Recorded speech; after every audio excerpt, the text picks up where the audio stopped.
We'll get started with what we're going to discuss today, which is the Trois Couleurs or Trois Crayons method for skin tones using Conté Crayon or using whatever drawing medium you happen to have. So I'm going to go ahead and share the screen right now so that we can get started with this information, because there's a lot, as usual, there's a lot to cover.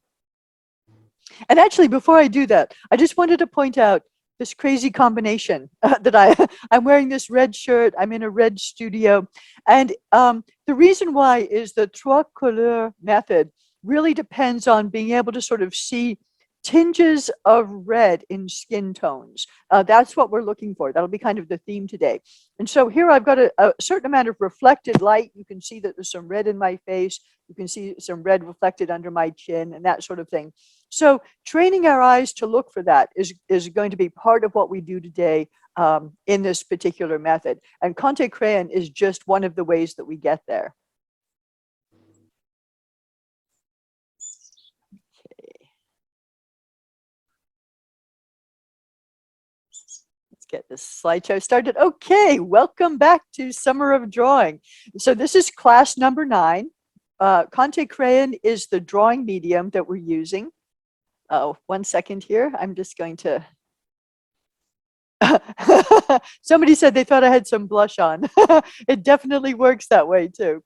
Okay, so Trois Couleurs means just 3 colors. It's also known as the Trois Crayons method, and crayon is just a French word for pencil. So we're going to be talking about using Conté Crayon because this is just a good way for me to introduce that particular drawing medium.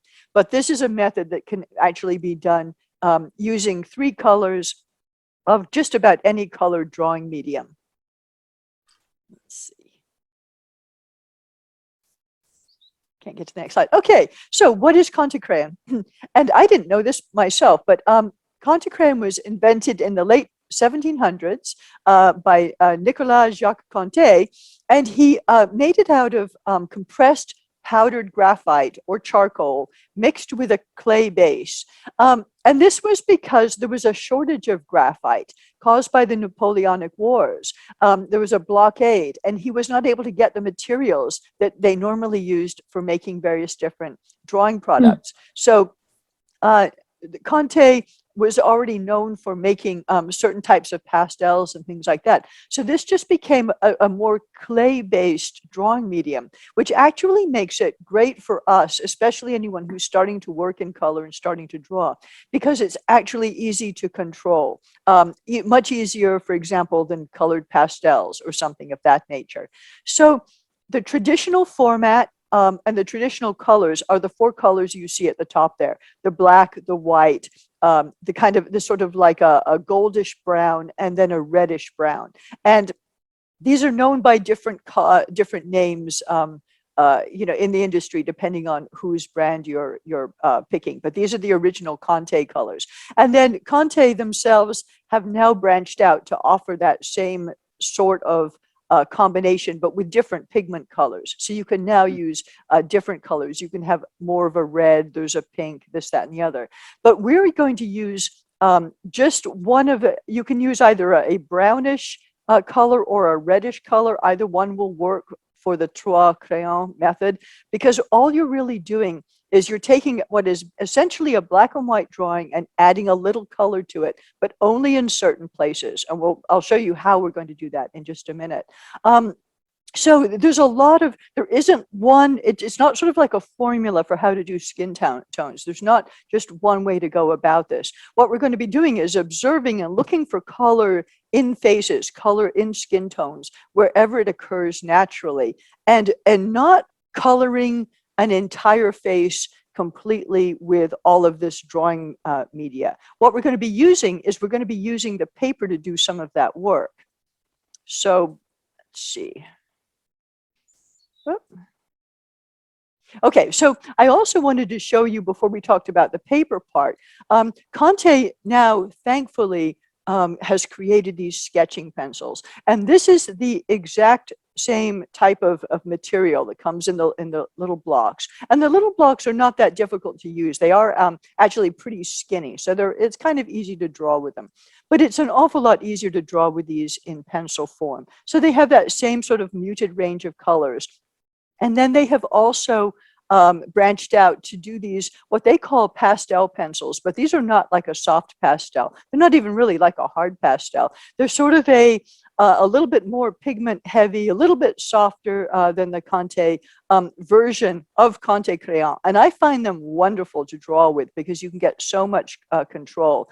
And you can definitely use Prismacolor or any other kind of colored pencil or anything else to draw with that's black, white, and a reddish or a terracotta color. You'll just get different effects and be able to do blending in different ways depending on what the media is. So Conte is useful because it's kind of, it's got a little bit of that soft and crumbly feel that a charcoal pencil does, although not quite that extreme. So with a colored pencil, you would be relying a little bit more on layering to get the blended effect. But you can certainly use any of these. And today also, even if you don't have these particular materials, you can definitely draw along just with a pencil and regular paper, because we'll be talking a lot about anatomy, one of my favorite subjects. So, as I said, Trois Couleurs or Trois Crayons are just the way this particular drawing method was described. And people were drawing like this long before the problem with the blockade and with Conte not being able to get his graphite.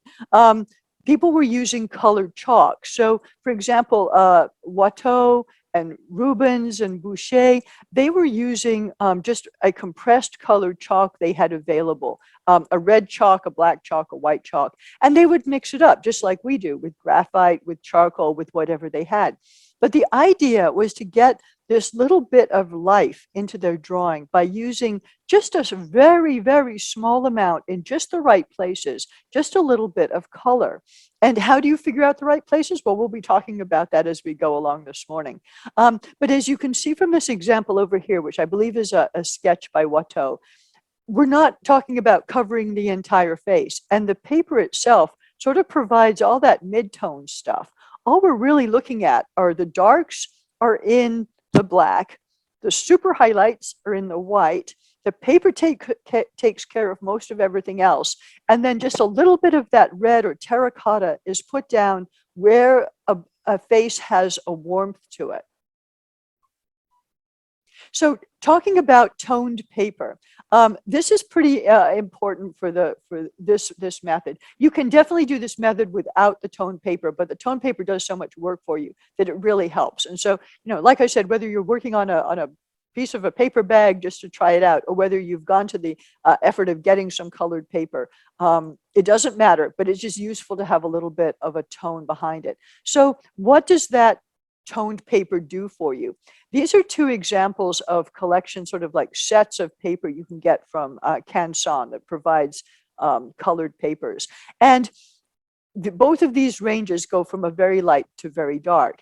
And there's sort of a sweet spot of toned paper that works really well for skin tones. Now, we're talking mostly about lighter skinned people. I don't mean just Caucasians. This could be true for African Americans or Asians or whomever, but people whose skin is not extremely dark, because we're looking to be able to see those reddish or orangish or pinkish tones within the face. We need a paper that is dark enough to show a white. So whether it's white charcoal or white Conte or white colored pencil, whatever you're using, we need it dark enough to show that. So these very light shades on the top of the pile are probably maybe heading a little too much to the light side. What we're looking for is a value kind of somewhere in the middle. So I've got this value scale over to the right-hand side, and we've talked about values before when it comes to drawing and sketching and that sort of thing. And in this particular case, what we're looking for when it comes to toned paper is something with a middle value somewhere in the, say, like the 5 to 7 range. If it starts getting too dark, our dark black or pencil or whatever we're using is not going to show up so well. And if we get too light, the whites don't show up so well. So it's kind of just, a gray paper, a blue paper, a buff colored paper, a light brown. There's a huge range. You could do it on green. You could really do it on just about any color. It's the value that needs to be sort of in the mid-range. And the examples I'll be showing you are all on these kind of mid-range colors. Now, I'm going to just concentrate on Peter Paul Rubens for the moment, because he was the one who really popularized this method. And, other artists definitely used it. He lived from 1577 to 1640. And then other artists of the same time period and later really took on this method. And he did a number of sketches. I believe this is of his son. He did 3 or 4 of them, or obviously a small child.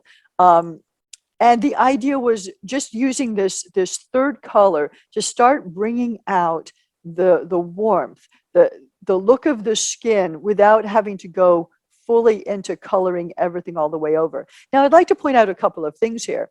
One is that Peter Paul Rubens was from Holland. Antoine Watteau was French. These folks, same with François Boucher, these folks were drawing people who were pale, very pale, not just Caucasian, but very pale. And so finding those warmer colors is easier on a paler person. But this method can be used really all the way to a dark-skinned person. And for a dark-skinned person, there is another sort of set of colors that can be used. I'm going to show you some examples of that next week. But this week, just to get you started, because it's easiest to see this on a lighter-skinned person, we're going to start there. And then we're going to talk about next week about some different skin tones and how to accomplish a similar sort of thing. So this isn't so much a way of saying, hey, if I know how to do this, I can do skin tones for everyone. What this is saying is that there are tinges of color in people's skin that we can look for and use those colors to enhance what would otherwise possibly be a black and white drawing. And in this case, the cream of the paper works really well as that middle value, and a middle value on the lighter side, where you can just barely see the white, but you certainly can see it. And the other colors show up pretty well. Whoops, I went the wrong way. So here's a much more dramatic version. This is definitely one of his sons. And in this case, Rubens has really accentuated that color. And so what you can see here, he's using a red chalk for that warmth. And he's using a lot of cross-hatching. So although he's got fine lines, and he's got thick lines, and he's got rough lines, and he's got lines where he's been very delicate, you can see, and particularly around the bottom of the neck where that reflected light is coming up, you can see how he's got hatching that goes one way and hatching that goes a little bit the other way. And the same on the back of the hat. So this wasn't a method that was being used necessarily for highfalutin portraiture, but for sketches and for getting this sort of idea of warmth across. Now, how you go about picking what is warm and what is not is a matter of looking for those warm areas on a person's face. And we'll get to the anatomy aspect of that in a minute. So here's the same type of drawing, but without that third color. So this is really Trois Crayons, Deux Crayons, where he's got a piece of grayish beige paper. He's used black and a little bit of white highlight, as you can see around the eyes and around the side of the nose. And it's a lovely effect, and one that I really enjoy using myself. And look, I love that freedom of the hair. That's really marvelous. And the going back and forth with the lines, the cross-hatching around the ear, just done very subtly, but helps give that feeling of form and of shape going on. And I you know how much I love that. I love those lines that follow the sort of the form of the face to kind of give it some 3 dimension. So this is an example of how blending with a pencil is one way to go about shading, but also this idea of directional line is another. But and so here we have another version where he's basically just using 2 colors. I think he might have smudged in a little bit of the reddish color as well. But in general, this is black with white highlights, and yet still very effective. And you've got that toned paper really accentuating the feeling of form, much more so than when you just have the black and white. Here he's got a tiny, tiny bit of color introduced. If you see in the air, in the ear, and in the mouth, under the eyes, and then over on the right side of the face, he is shaded, probably just rubbed in some of that chalk, just a little bit in the background to make a very, very subtle effect. So you don't always have to go for really heavy lines. You can do just a little tiny bit of very subtle shading along with the rest of your drawing. Another thing I'd point out about Rubens' sketches, these ones that we're looking at here, is notice how the rest of it's kind of thrown away. You know, the rough, whatever else is going on with the guy's clothing. Who knows what's going on in the background? This is just a study of the head itself, and this is where drawing is so great. You don't have to do like a wall to wall. You know, we've been doing these compositions where we've been looking at notan and settings from landscape and this, that, and the other. It is also possible just to do a study of an object or a head or whatever and not worry about all of that. At the same time, he is paying attention to where the darks and the lights are, where the form is, you know, how the hair on the one side is a lot darker than the hair on the other. And it really does give you a sense of a person in the round. When he starts to add in a little bit more color now, a little color around the lips and around the eyes and around the ear, it really starts to add a bunch of life to what's going on. Now, once again, look at that clothing. You know, he is probably doing this from life. And well, I imagine in the 1500s, he didn't have access to a video camera. So he is doing this from life. But I say that in terms of not necessarily drawing from his imagination. So he's just roughed in the clothing he sees, and everything is about the face. Now, this could have been a study for a painting where he wanted to make sure he had the facial features right, and he knew he was going to be able to accomplish the clothing regardless. But that tiny bit of color, that third color added in, really starts to bring things to life. Now, this is a much more advanced version. I'm not sure whether, I think this is a Rubens also, but I'm not positive about the attribution. But now you really see, you know, the life, the character, the feeling of the person, the feeling of actual skin starting to happen. So this is a little bit more blending going on. He's probably done a bit of blending and then come back in to add a few more darker lines in the red and really accentuated those areas on the face where those redder tones occur. So where do those red tones occur? Or blood of veins are closer to the surface, where the blood travels under the skin much closer to the surface. So on all of us, that can happen in different places. Not everybody's skin is exactly the same. Those of us that have more of a redness to our face, it can be seen in the cheeks, definitely in the ears and the mouth and around the nose. And then in certain places around the eye, as we get in a little bit closer. Look at some of that in just a minute. But in the meantime, I wanted to show you Watteau's way of approaching the same type of drawing depended a lot on using different sort of weights of line as well as some blending. So if you look over here on the right, what he's done with the dress. Now, it could have been a striped dress. It's hard to actually tell. But if you look at what he's done around the arm, that was definitely shading that he did. I don't imagine her arm was really striped like that. So he used those reds to really get that feeling of shading.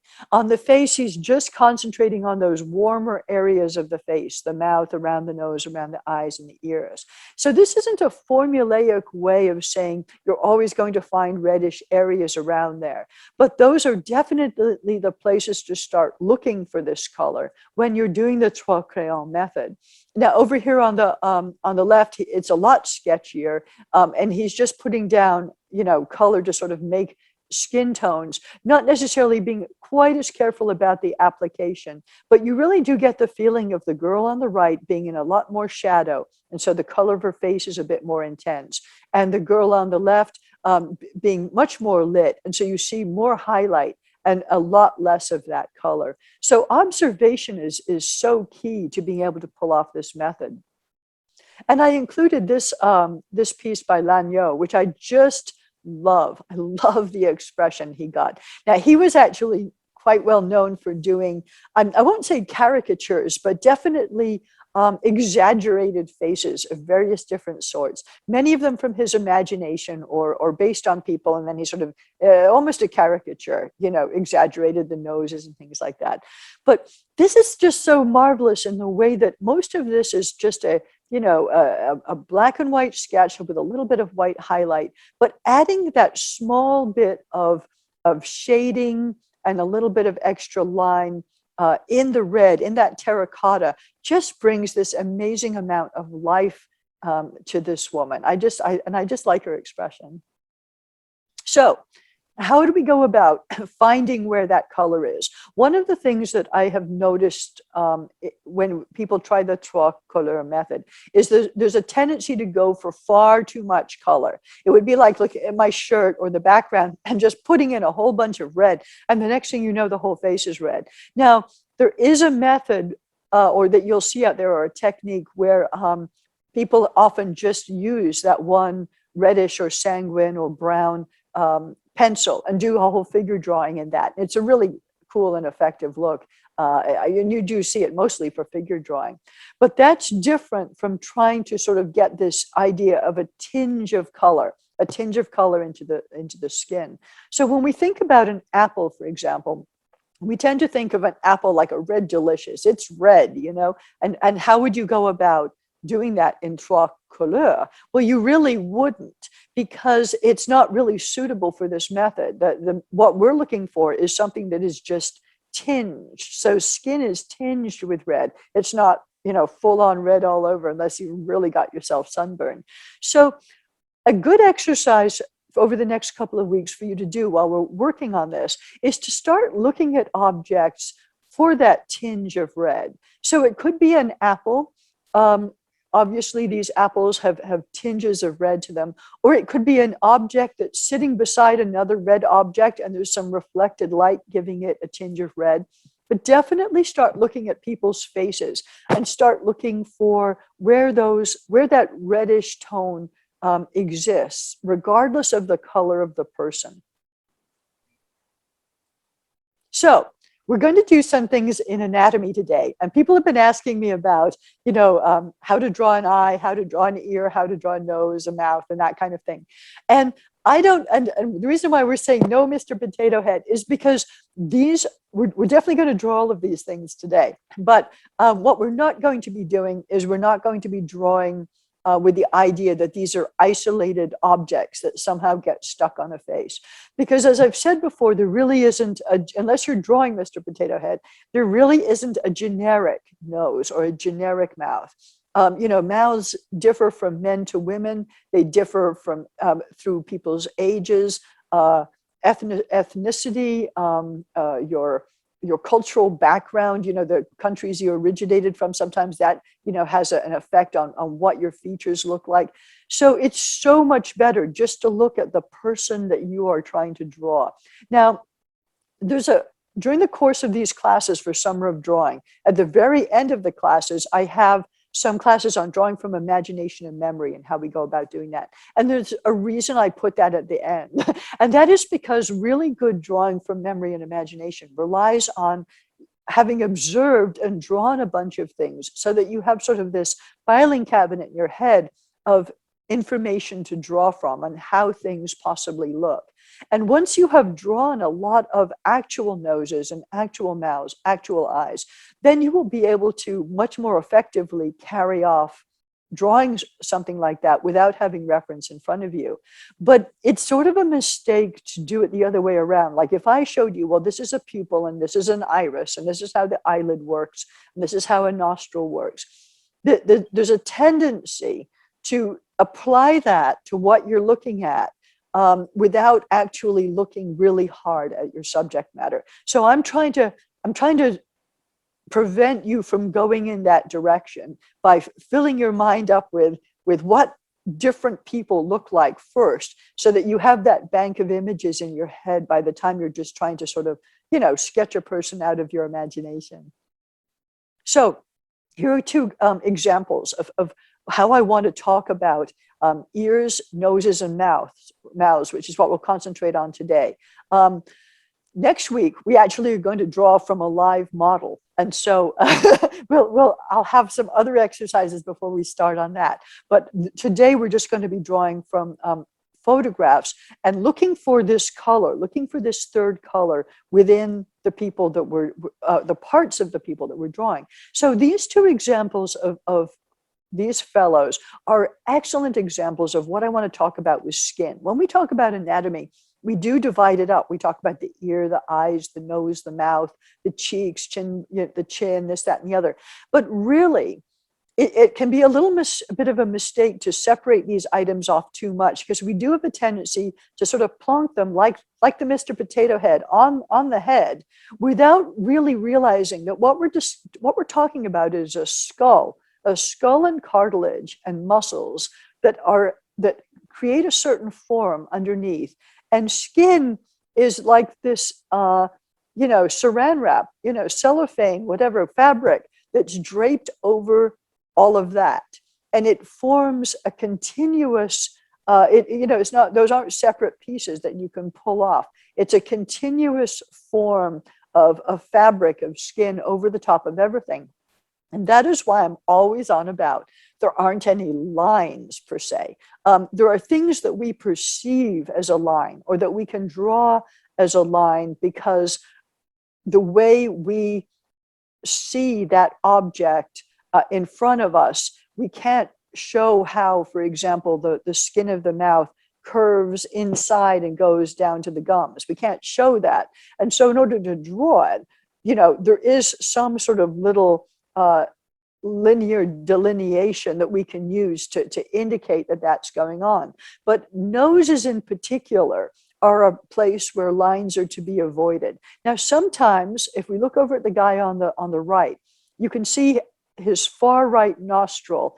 There's a little bit of a darkness to his cheek, and then there's lightness to the side of his nose, and that forms what appears to be a line. But what it really is a delineation between a light and a dark area, right? So when we go to draw it, it's actually more accurate to draw that cheek with a little bit of shading and then leave blank what is the side of the nose. Now, of course, when we're sketching away, we put a little line there so that we know what we're doing, and then we might shade up to that line. So I'm not saying that you can't use any lines at all, but it is useful to understand why you're using them. And most of the time, it's to delineate areas of shadow from areas of light. So that is definitely these guys' nostrils, right? It's the mouth, either the side of the smile or where the lips are pressed together. It's also usually around the top of the eyelid, because there's a little bit of a shadow that's formed. The eyelid comes down like a garage door and has a little bit of a shadow that forms over the eyeball itself. But underneath the eye, there is usually much less of an actual thing that we would call a line. And if there's ever a place to hold back and not put a line there unless you actually see something that is, can be denoted as a line, it is under that eye, like that, on that lower lid. That's just like the side of the nose, just like the outer edges of the mouth. These are places to be cautious about using line. So this is where all of this stuff with the Trois Couleurs comes in really useful. As you're looking at these folks, I'm sure you're probably starting to see where a little bit of reddish or brownish tone can be added. And it doesn't matter if a person is Asian or white or whatever. It's more to do with the fact that these fellows, you can see where those reddish areas are on the person. So if we look at both of these guys and say, okay, say I only had black to work with, that was my only color, where would I put those darks? And what I'd like you to think about when you look at these is not going, well, hey, well, maybe I need to put darks in places I don't actually see them because I only have this one color. No. What I want you to think about is, if I don't see a place where there's a dark, I'm not going to put a dark. So on the young guy on the left-hand side, that means the hair, at the back of the neck, doesn't it? Sides of the mouth, going up the side of the face, around the eyes a little bit, the nostrils, and I think that's pretty much it. So that's not a lot to work with. Adding in the white really helps, because now you can put a little bit of highlight on the guy's nose, a little bit on the chin. There's some lighter area around the bottom of the lips, above the eyebrows, above the eyelids, etc. Now you're starting to get a little bit of form. Now, if you add that tiny, tiny bit of red, tiny bit of the third color, for that reddish color you see coming off the side of the nose, down the cheeks, a little bit on the lips. And also, can you now see at the outer corner and the inner corner of the eye how there's a reddish cast to that, because we have blood vessels close to the top of the skin in those areas. And even the eyebrows are not black. They have sort of a reddish tinge to them. And where the hair falls over the forehead, there's sort of a reddish cast there. It's not a black shadow underneath his head. So similarly, looking over at the guy on the right, many of those same principles hold true. You can also see at the bottom of his nose, there's kind of a reddish area there. You can see on his ear pretty clearly the reddish area that comes from the light, which is coming through the ear. And there's cartilage and skin there, but not much else. And a lot of those blood vessels are very easy to see. And also you can see quite clearly on this fellow how there's a redness around the eye as you come in towards the center. And also above, as the eyelid goes down towards the nose, you can really see that.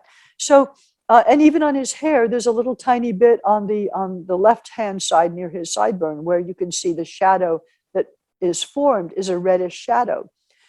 So this is what I mean about observation being so key, because once you start looking for these colors in people and you start seeing where to apply them, it becomes a lot easier to figure out how you're going to go about drawing the person in front of you in the Trois Couleurs method.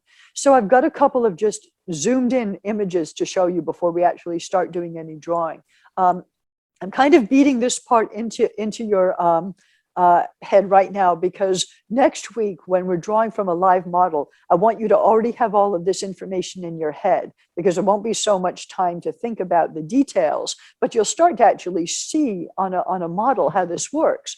So if you're looking at the inside of this guy's eye and underneath it, you see those reddish tones. You see as the side of the nose comes down towards the tip, how much darker it gets. Now, I will warn you about red on noses. You do have to be have a little bit of control with that, because it's really easy to make a fellow or a person look as if they've been in the drink by having the end of the nose just a little bit too red. So with the Trois Couleurs method, you want to be really subtle about how you're applying the color.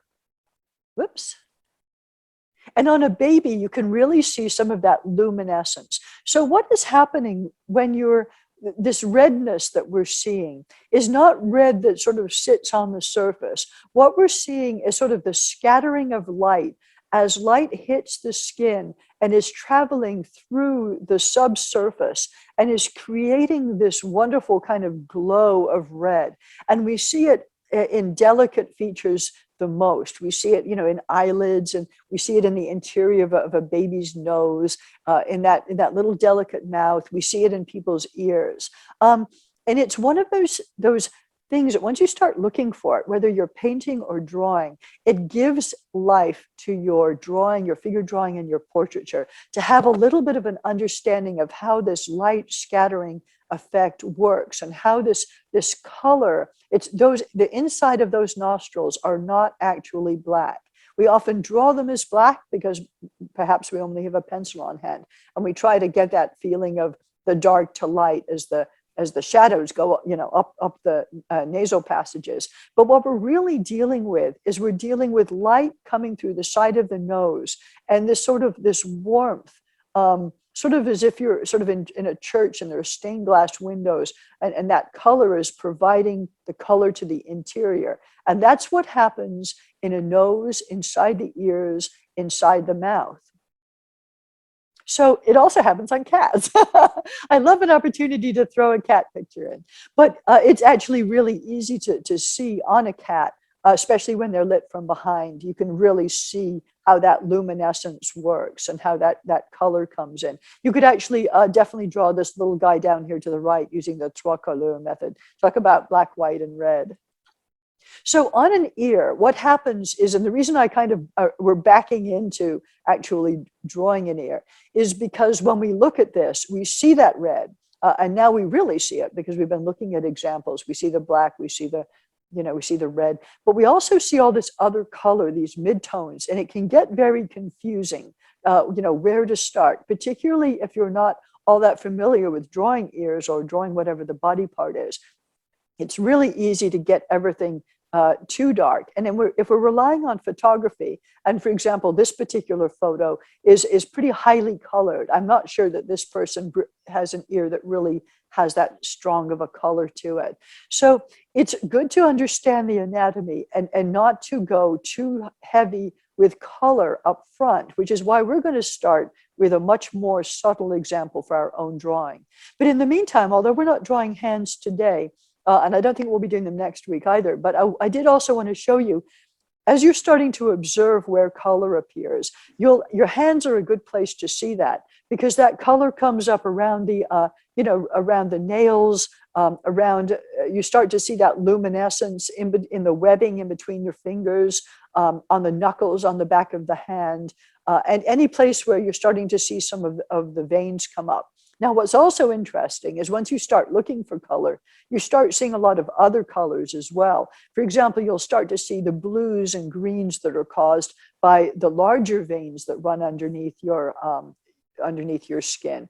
And those are the sorts of tones that I look for when I'm doing oil painting. I'm looking for all the colors. I'm looking for the reds, the browns, the greens, the violets, the blues, the grays, all the various different variations I see. Once you start keying into color like this, it starts to become far more evident how you're going to actually go about drawing something so it has this spark of life. And I'm sure if you're looking at the guy's hand on the middle hand, you're starting to see it in a Paul Rubens-esque manner and sort of see how you would go about applying that. And I wanted to show you this fellow's or woman's hand on the right, because those same types of colors appear, but it's in a different tone. So if you look at the fingernails, if you look at the areas in between the fingers, you're still getting reddish tones, but they are often darker or perhaps more of a coral color. So this is when we're not trying to match the skin tones of the people that we're looking at. What we're trying to do is bring some life to the skin. But if I was drawing a darker, somebody I think needs to mute themselves.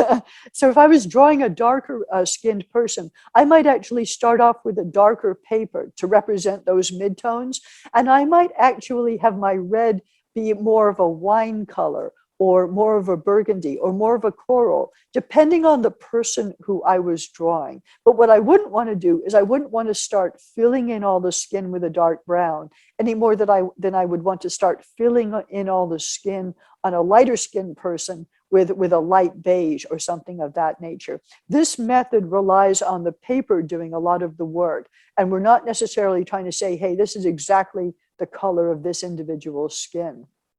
And I wanted to show you this woman's ear for the same reason. You can see those warms that occur within the folds of her skin, but they're a slightly different, more orangey warm. And so I would probably be introducing a second brown. I would have a brown and a reddish color, as well as a black and a white, if I were to draw this woman. And I would then use sort of the mid-tone color that is the color of her cheek there as my paper color. So there isn't just one way to go about this. You really have to observe the person you're drawing.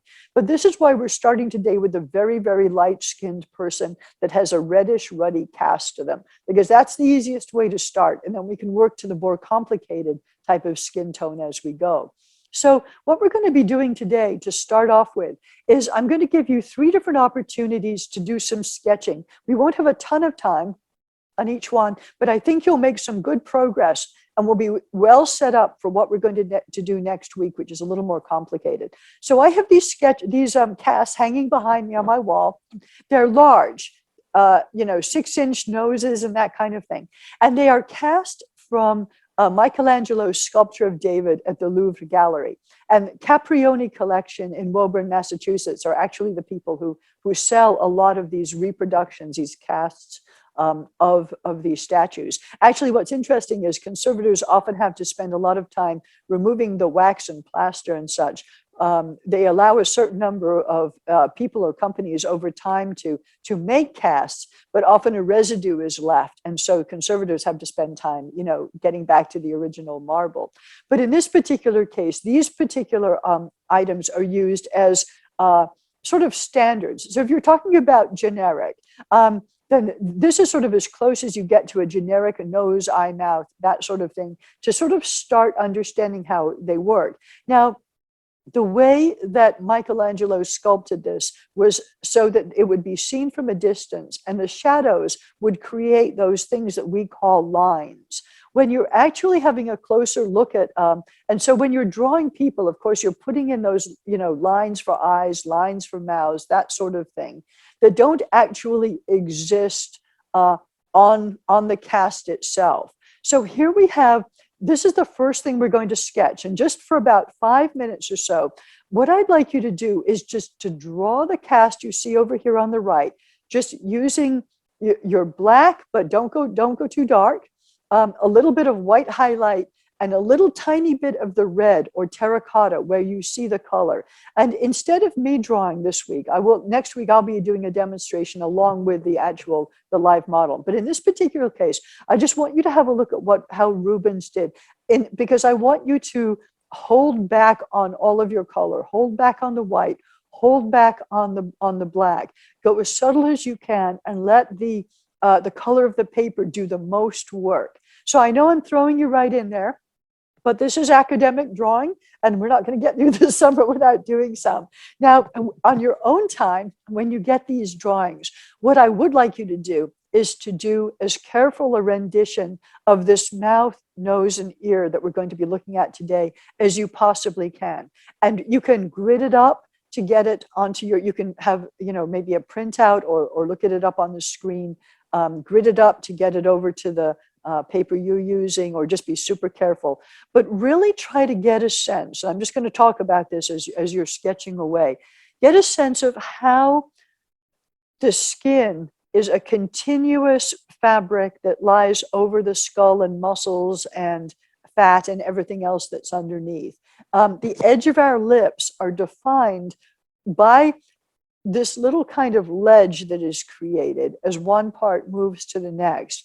And we tend to think of there being a line around the edge of lips because younger people in particular have pigment there. So it creates sort of a red lip. And then of course, we make it worse by, or however you want to call it, by using lipstick and things like that. And so it gives a sort of illusion that there's actually a line there. But what it really is, it's a shift of planes. So if you talk about the plane of the face as it comes up under the chin, and then there's a complete plane switch of about 45 degrees or so, or I can't quite tell exactly on this sculpture, but quite a plane change as then the lips go towards the mouth. And then you've got another plane change that heads back out again and sort of curves around as the lips go up towards the nose. And then there's a number of plane changes as there's a curve up underneath the nose. So all of this means that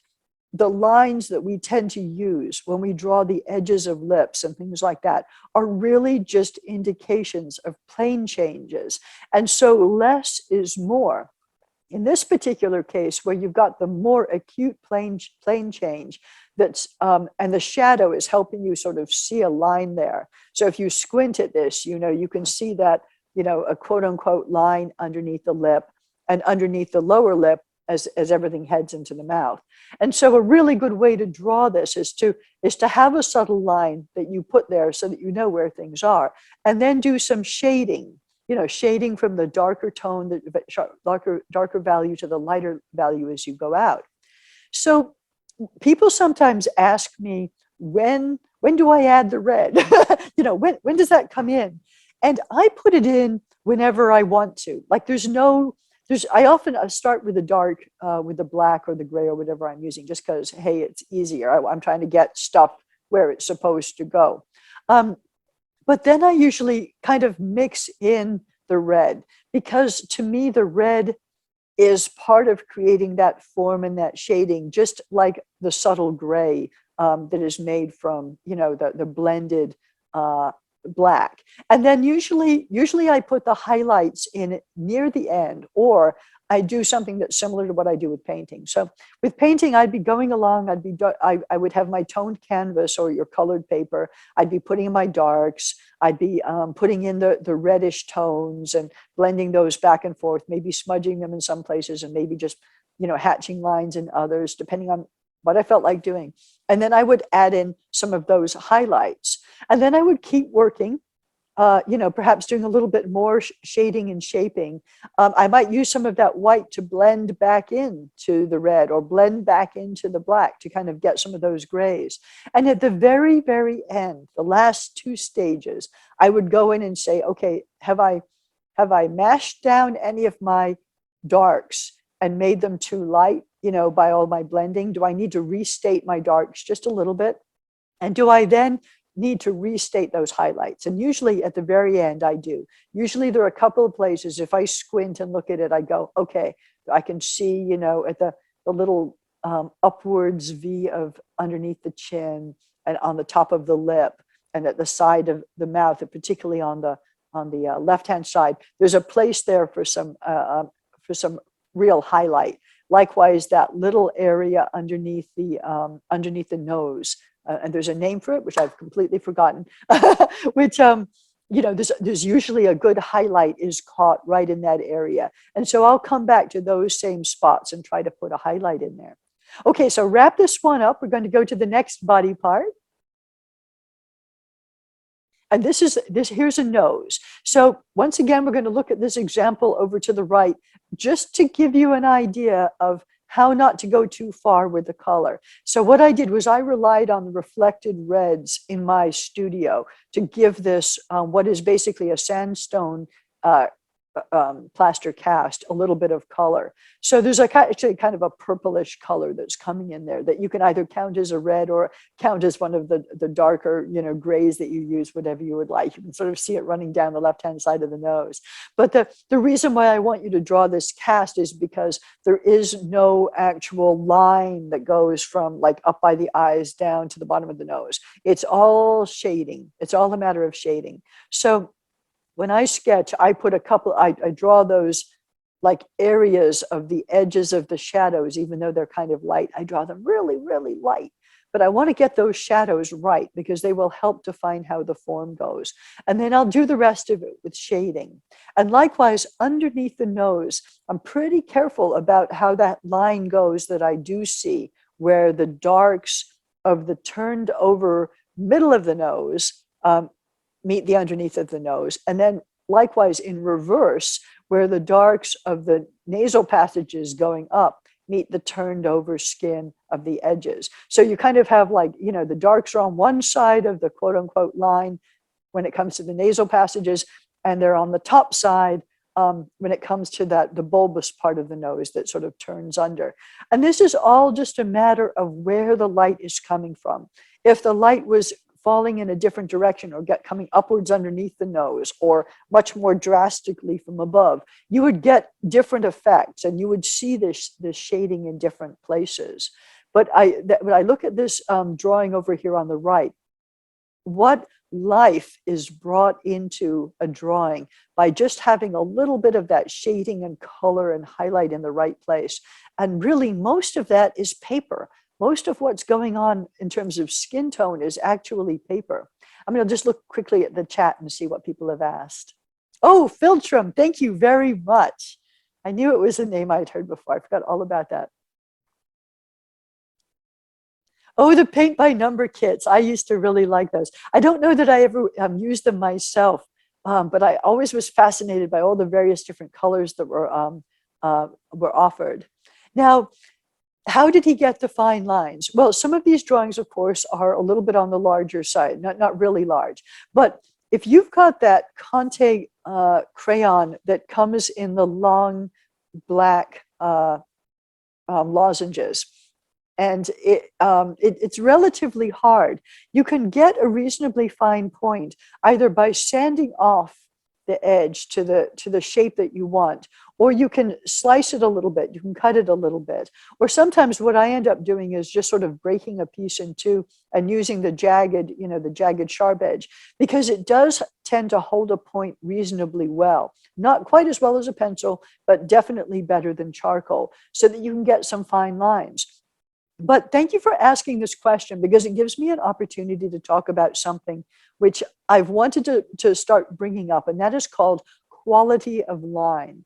So when people look at drawings and they look at somebody's drawing like this one, and you know it's a particularly fine drawing, and you know that because not only does it have life and realism and this, that, and the other, but even the sketchy part has a certain quality of line that indicates confidence, and it indicates knowledge. It indicates, that this person knows what they're doing with that instrument they have in their hand. And I want to emphasize that quality of line comes from being able to regulate the amount of pressure that you're putting on your pencil. Can you do very light lines? Can you do very dark lines? Are you able to move your hand in different directions so that you have cross hatching that goes in different directions? You're not always just going in the same direction for everything that you're sketching. Now that's something that I tend to find I have to make myself stop doing. It's really easy. You've got your hand on the page and you're just sort of constantly shading in the right direction. You have to make yourself stop and go, wait a minute, I need to vary these sketches. But quality of line comes mostly, in my opinion, from confidence. And so I would urge you, even those of you who are just getting started in drawing, to try to be as confident as you can with your stroke. Now that might slow you down a bit, because it does mean you have to think about what you're doing. If you're confident in your line, it doesn't mean you have to draw darkly or draw heavily or draw quickly. It means that you have kind of thought of where you're going, and then you draw that line that you thought of. You draw with confidence. Now, of course, what happens to start off with is the line doesn't go where you want it to, and it doesn't look like you want it to, and you erase it and you try it again.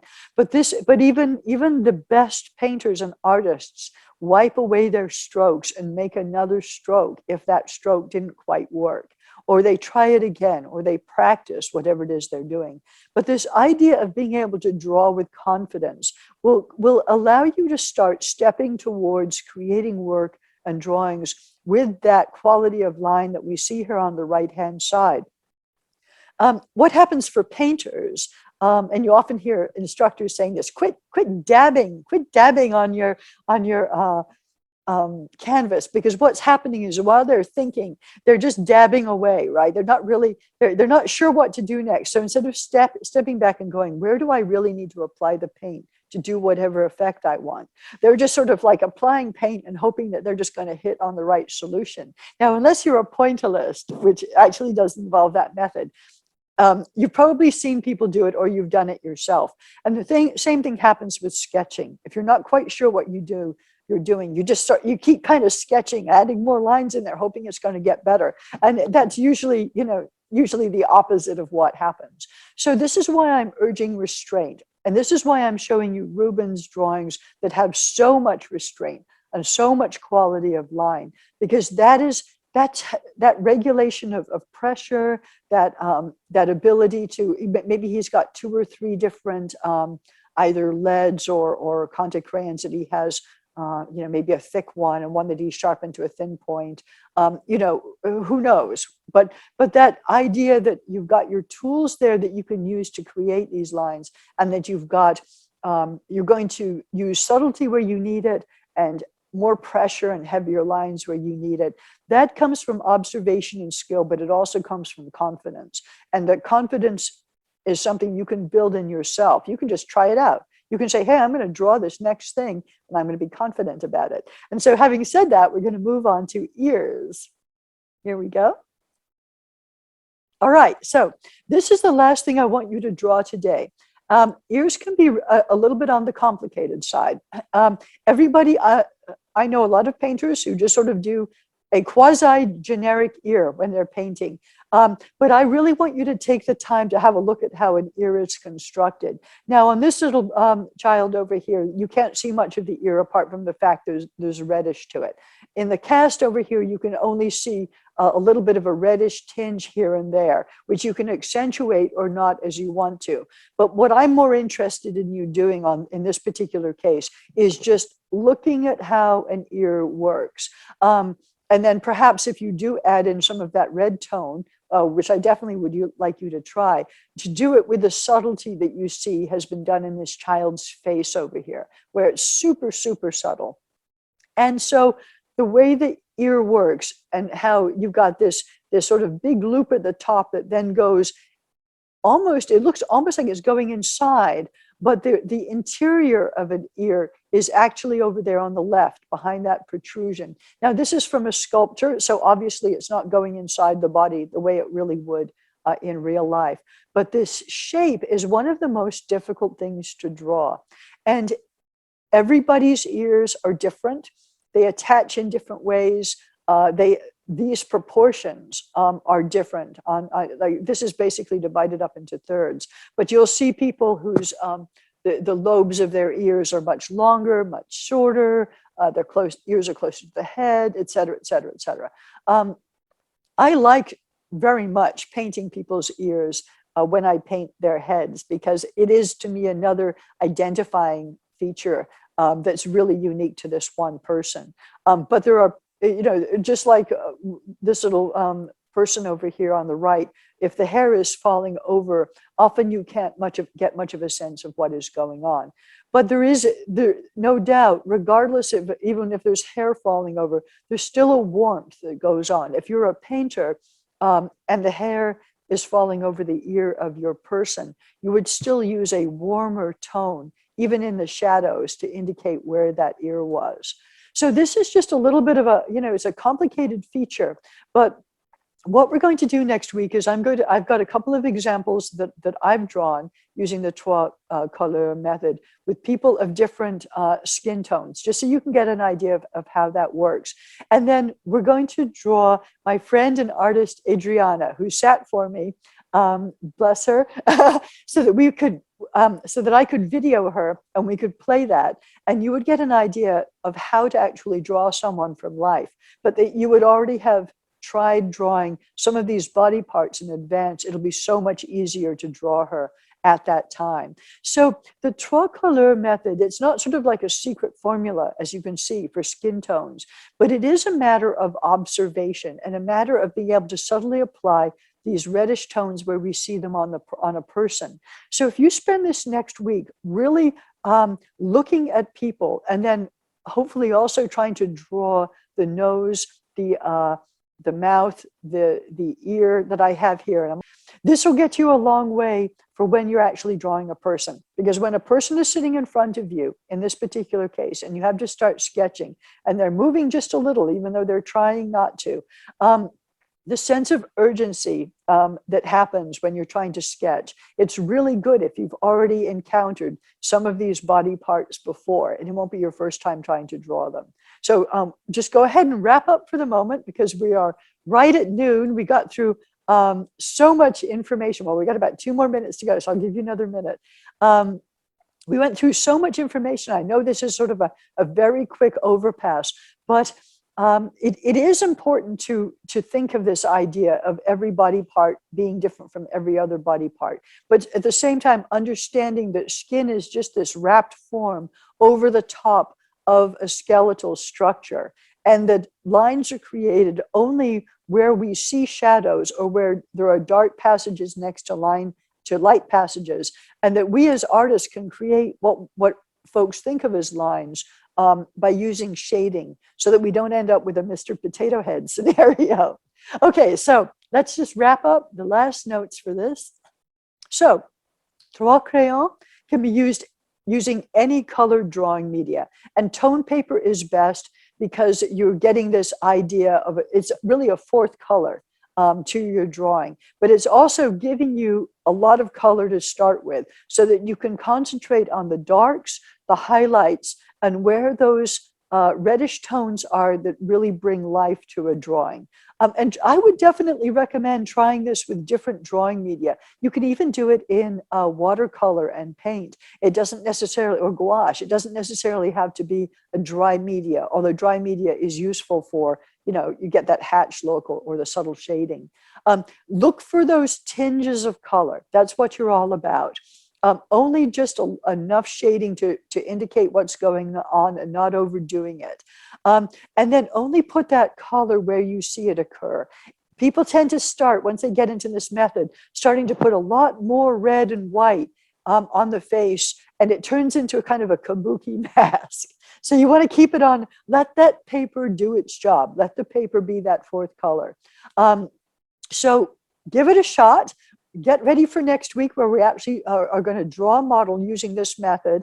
Try to have a little bit of colored paper and perhaps some pencils ready if you didn't have something this week, or just continue to draw along with a regular pencil and paper, because the same information applies.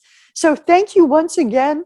We just raced through an awful lot of information to do with anatomy and with skin tones, but I think this will set us up really well for what we'll do next week to kind of wrap up the whole Trois Couleurs concept.